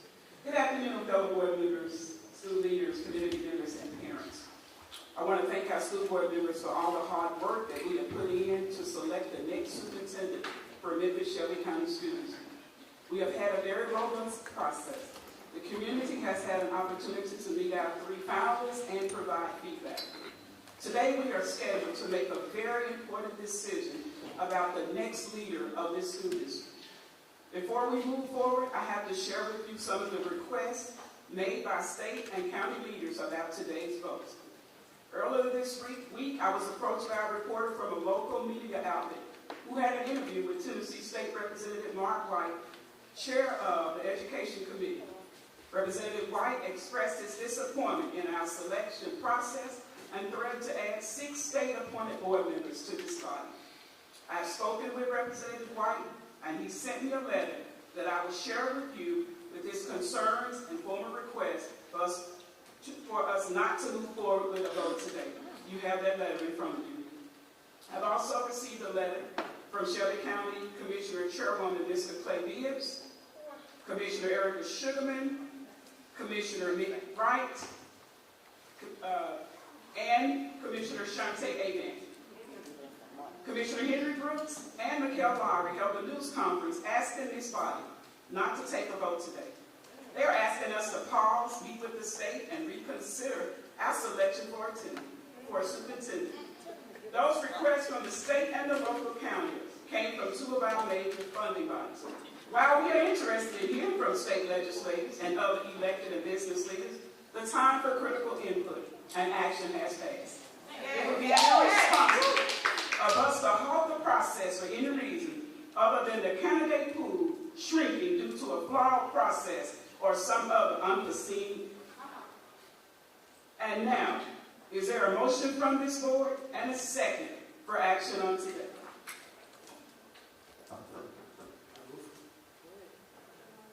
Board Member McKissick, Commissioner McKissick, your light was on. I was providing that motion. Thank you. And I have a second from Commissioner Joyce Coleman. The floor is now open for discussion. Colleagues, any questions or comments? And if not, we'll have now directions from our parliamentarian. In accordance with policy 1002, the election of a new superintendent will require a 2/3 vote. I believe that means a 2/3 vote of the entire board. The magic number needed is 6 votes in the affirmative to select the next superintendent. The floor will be open for nominations. The process under Roberts is a bit cumbersome and a little bit of a hassle.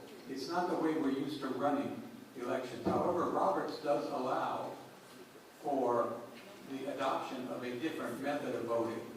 I believe that Mr. Woods has a motion available to you. Thank you, Mr. Parliamentarian, Madam Chair, as well as our co-chairs. As you guys recall, as you have all entered nominations in the past for either chair or vice chair, we normally put a nomination on the floor, and we will go through rounds of that one individual on the floor. That's what I see you nodding, getting the motion out. Let me finish. Without objection, colleagues, we will take a general election approach to these nominations. So whoever you choose to enter into the slate will be on the ballot. In each round of voting, you will be able to state your preference. And then throughout that proceedings, if we fail to get to a supermajority, either the chair or her co-chairs of the search will be able to allow supporters of his or her nominees to speak. And hopefully in the affirmative of your candidate, to echo Ms. McKissick's point earlier, to raise the elevation in support of these highly qualified individuals as opposed to besmirching their character. So with that, in the general sense, that is the flow of the format today without objection. So each round of voting will look like a ballot, basically, and you will vote for one. If there's only one nominee, we'll be out of here very quickly today. You may nominate anyone you choose. Hopefully you only have 3 choices. I would remind the members that you do have the right to change your vote up until the time that the vote is finally announced, and the magic words for final announcement by the chair, there being 2/3 of the affirmative, blank is elected. When those words are spoken, it's too late to change your vote without unanimous consent of all the other board members. And I was just going to ask that, Madam Chair, with that acceptance of that motion without objection, anyone would obviously be able to still deliberate and have a conversation, but give your candidate on the floor. The floor is now open for nominations. Commissioner McKenzie. Thank you, Chair Green. Since this is Super Bowl weekend coming up, I want to make a reference to that regarding experience. You know, these coaches who are coaching at the top level, at some point before they became a coach, they perhaps were assistant coaches. Perhaps they were defensive or offensive coordinators before they got that role of being a coach. And they had a lot of support system along the way to get them there. So I'm nominating one of these women because I know that this district is not run just by one individual. We have 6,000 employees, amazing educators in the classrooms who are doing the work, the hard work every single day, and all the amazing support of senior cabinet and administration to help this district work and educate children every single day. And so that's what I'm looking for. I'm looking for a visionary change maker, someone who is bold, someone who is confident to step into that role. And so that's why I'm putting into nomination. And by the way, she did have a very thorough dossier that she presented, looking at years of data of how to move our district forward, so much so that one of the reporters asked me, did we provide her with that information? I said, no, we didn't. She sourced that all her own. So I'm putting into nomination Dr. Marie Feagins. Commissioner Garcia.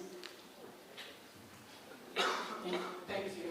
I think we have multiple qualified candidates, and I think the evidence that stood out most significantly for me was a track record of moving students, both in turnaround work, the ability to show improvement in schools. This particular one had 15 schools exit their state priority list. They had 71% achievement increase across high schools, double-digit growth in 3 through 8, and facilities experience was able to talk about reimagining what it would look like, not just look at the academic performance, but the academic offerings in those buildings and thinking about the culture. I was also really struck by their ability to articulate meeting the needs of all students. And what I hear consistently from constituents is that I don't know that I'm getting the services that my child needs.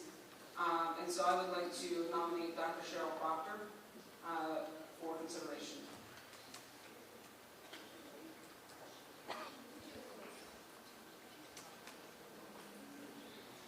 Commissioner Cohen. Madam Chair, I'd like to nominate the recommendations be closed at this time of these 2 nominations. We take a vote on the 2. Any objection? Agree?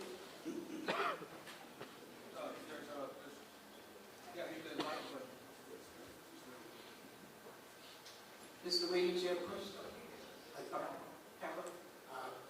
Madam Chair, so I want to seek order to make sure I'm in order. Yeah, I do have an objection. I do have another candidate that I would like to.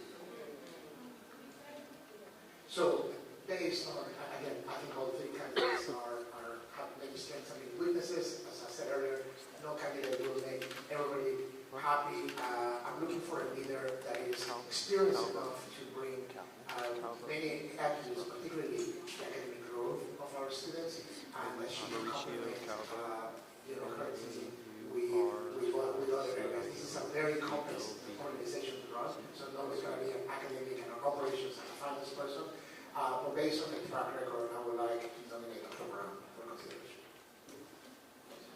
Dr. Brown? Let's make that clear. She's not a doctor. She's Mrs. Brown, thank you.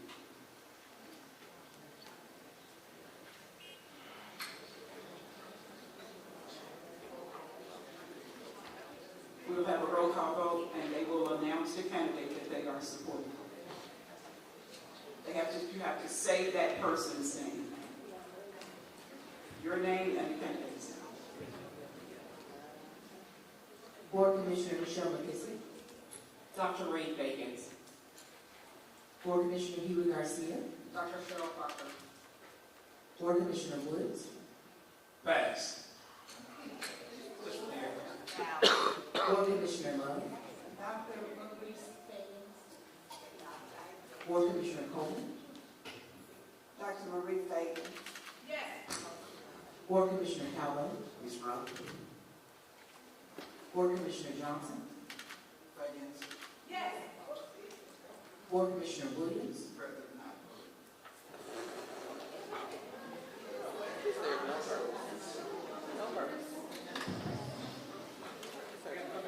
Board Commissioner Woods. Right.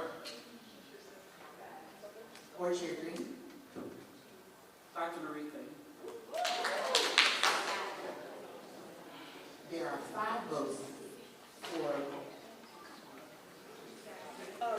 There are 5 votes for Dr. Feagins. 2 votes for Ms. Brown.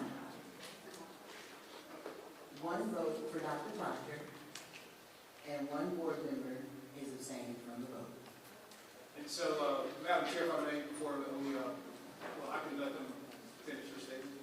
She's finished. Yes, so, Madam Chair, no one's getting a super majority of the vote, and I do please ask our community members to be patient, because I want to hear board members articulate clearly, again, as you indicated, months to get here, clearly make the case for their candidates. So again, as I stated earlier, it may go a couple of rounds, so when we're done, it will be crystal clear.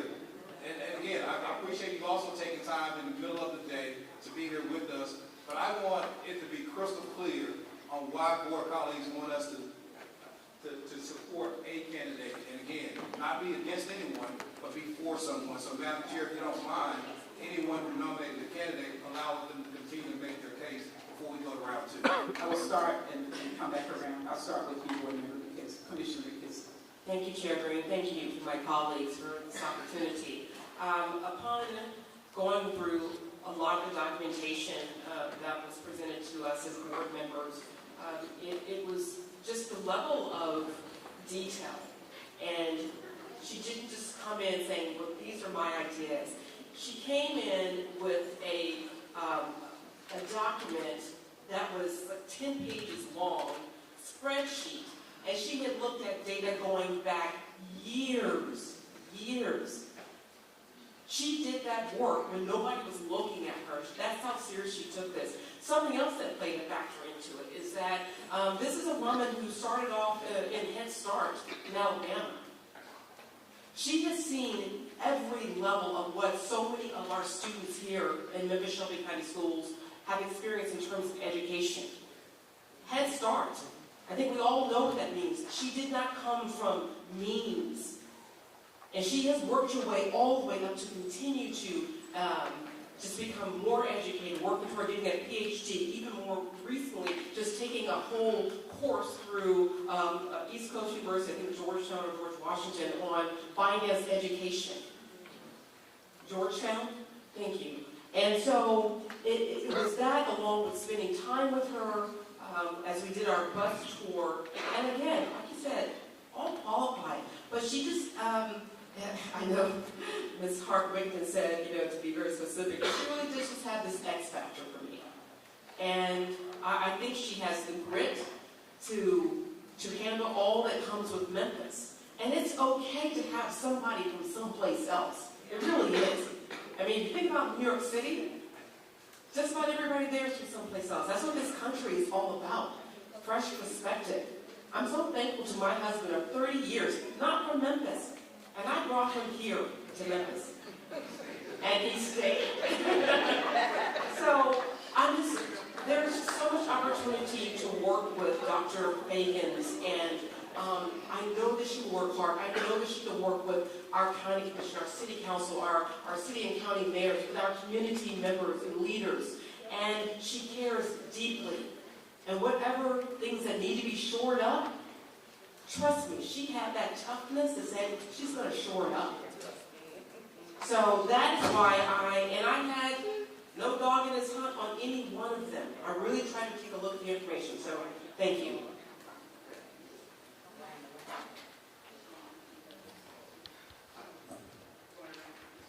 Just for the purposes of conversation, it is clear to me that we have two candidates that we want to consider here, so I'd like to withdraw Dr. Cheryl Proctor's name, and I would like to speak on why Ms. Brown would have my support. Again, my North Star here is a track record of success in academics. I think specifically her academic recovery plan and ability to lead a district and still see gains, but she saw 15% proficiency growth, 90% achievement, and other in elementary grade levels. 60% of elementary schools were able to exit the state improvement list. But on top of all of her experience, looking at the way she interacted with the community, the passion that she brought a 100-day plan to us, proactively giving us her thoughts about what her leadership would look like. And when we are talking about the experience in districts that are similar to us, I think the context that she has is going to give her really a head start of seeing iterative planning, right? I know sometimes we talk about being in one place, can you have different perspectives? You've also seen things through, and you've been able to iterate on what's worked and not worked, and I think that's a trait that we want. And I'm excited to support her in our next go around. Madam Chair, I would, based on hearing those two compelling arguments for two great candidates, and with the verbal statement that the person who nominated Dr. Proctor will not support, I ask that we open the floor for round 2 of voting. And then I do want to be on the record of stating that I too chose to support in round 1 Ms. Brown, primarily because I chose experience versus the theory with Dr. Feagins. It doesn't take away her capabilities. I think I've stated now for the 3rd time that we have 3 qualified candidates. But that being said, I've also reached out to a number of individuals, and I hope y'all don't see this as breaking news, but particularly those who plan to take the lead at District 4 and take the reign of running District 4 once I'm done this summer, and they too supported both Brown and Feagins. So I too will eventually coalesce around where my colleagues are, but I wanted to make it clear why I thought Brown was best for this work in this moment because of her extensive experience. And again, we will get this process done, but it will be done when we are ready. Thank you. We're still going around speaking while we get those candidate. I'm sorry, I made the motion that not go for round 2. All right, we'll go for round 2. Board Commissioner Michelle McKissick, Dr. Marie Feagins, Commissioner Hewitt Garcia, Ms. Brown. Commissioner Woods, Pass. Commissioner Love, Dr. Marie Feagins. Commissioner Coleman, Dr. Marie Feagins. Commissioner Calvo, Ms. Brown. Commissioner Johnson, Commissioner Williams.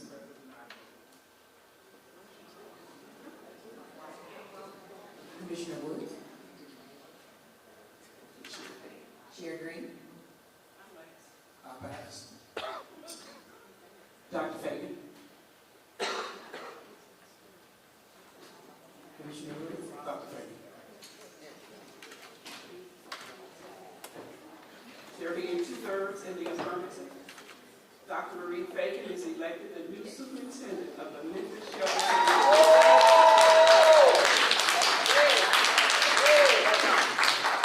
There being Madam no Chair, before you gavel, and my colleague and friend, make sure is still abstaining or be present, but anyone who did not have an opportunity to change their vote, you have an opportunity to do so now before gaveling. It is nothing more ceremonious than to be able to show unanimous support for whoever is going to come into this district and need this work. So I wanted to at least allow that opportunity before gaveling. anyone like to change their vote as well? Can I get a comment? You probably come in and ask if you want to change your vote. And to make it unanimous, Mr. Williams, same thing. I think it looks good for the board to be unanimous in our decision. It's your choice. But it's your choice. But I'm asking, would anybody like to change their vote? Sir, your vote, Dr. Fagan. Thank you, Mr. Williams. Commissioner Williams. Thank you, Commissioner Calvo. I'd like the record to reflect the support of Dr. Thank you, colleagues. We close the gavel now with unanimous support. Going to be great. This meeting has ended.